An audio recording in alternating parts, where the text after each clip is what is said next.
Alors bonjour bien-aimés, aujourd'hui nous allons parler de l'entrepreneuriat. L'entrepreneuriat, nous voyons des entrepreneurs, des personnes qui veulent créer des entités, des entreprises, en fait pour être financièrement indépendants.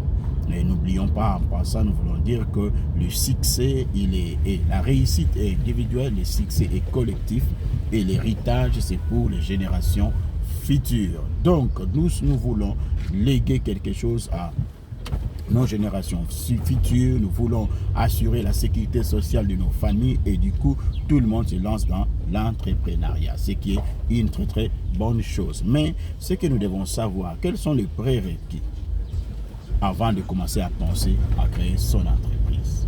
Les prérequis. Il y a 4 principes que j'aimerais partager avec vous. Il y en a peut-être plusieurs, mais j'aimerais partager avec vous 4 principes. Le premier principe, c'est l'amour. L'amour doit être à la base de la création de ton entreprise. Pourquoi? Parce que tu dois toujours penser, en créant ton entreprise, ça apportera quoi comme solution aux autres? Ton entreprise doit être un avantage pour les autres. Un avantage pour les autres. Doit être là pour solutionner les problèmes des autres, pour résoudre les problèmes des autres. Ça doit être le premier principe, l'amour. Deuxième principe, c'est la sainteté.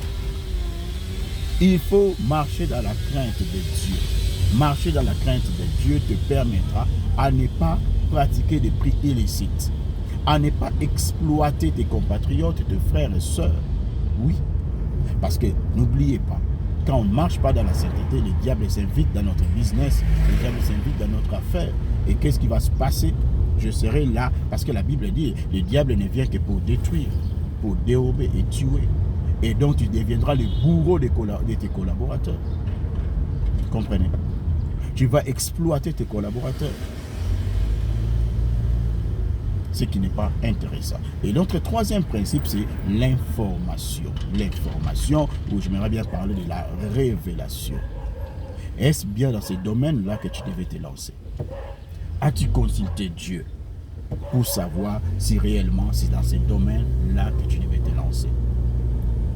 Ça, c'est très important. Très, très important pour prier et avoir le go de Dieu. Est-ce bien dans ces domaines que tu dois pouvoir œuvrer? Et le dernier principe, c'est la préparation et l'opportunité. La préparation et l'opportunité. Mon frère, tu dois te préparer. Préparer, c'est-à-dire avoir de l'instruction qu'il faut, avoir les connaissances qu'il faut, parce que tu peux avoir les talents. Mais ces talents-là doivent être complétés par une connaissance sur le domaine dans lequel tu veux te lancer. Il faut te préparer. Et ça veut aussi dire que si je pense créer mon entreprise, je dois voir légalement qu'est-ce qui est demandé. Quelles sont les obligations légales? Quelles sont les obligations fiscales?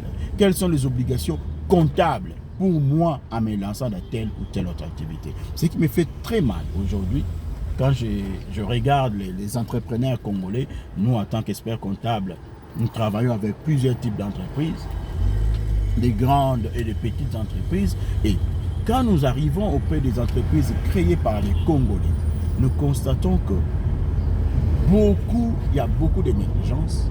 Et ces entrepreneurs congolais ne maîtrisent pas les lois congolaises en matière de création de sociétés, en matière de la fiscalité, de la comptabilité. Par contre, les étrangers qui commencent leur business ici font tout pour savoir et ils maîtrisent même nos lois.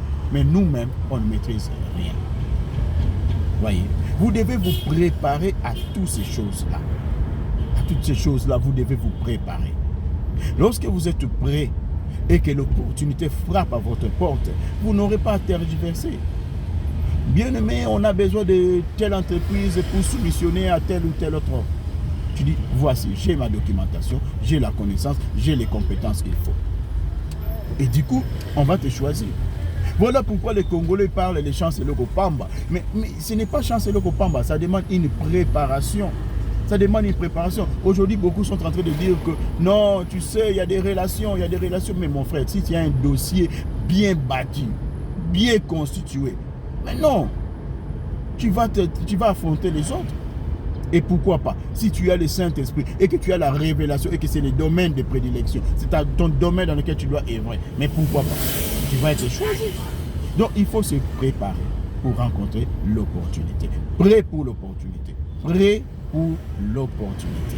Allez, voilà, c'était notre leçon d'aujourd'hui. Bonne journée à tout le monde et bon boulot. Et soyez au travail pour 8 heures au travail, non, mais 8 heures de travail. Travaillons et travaillons sérieusement. Bonne journée.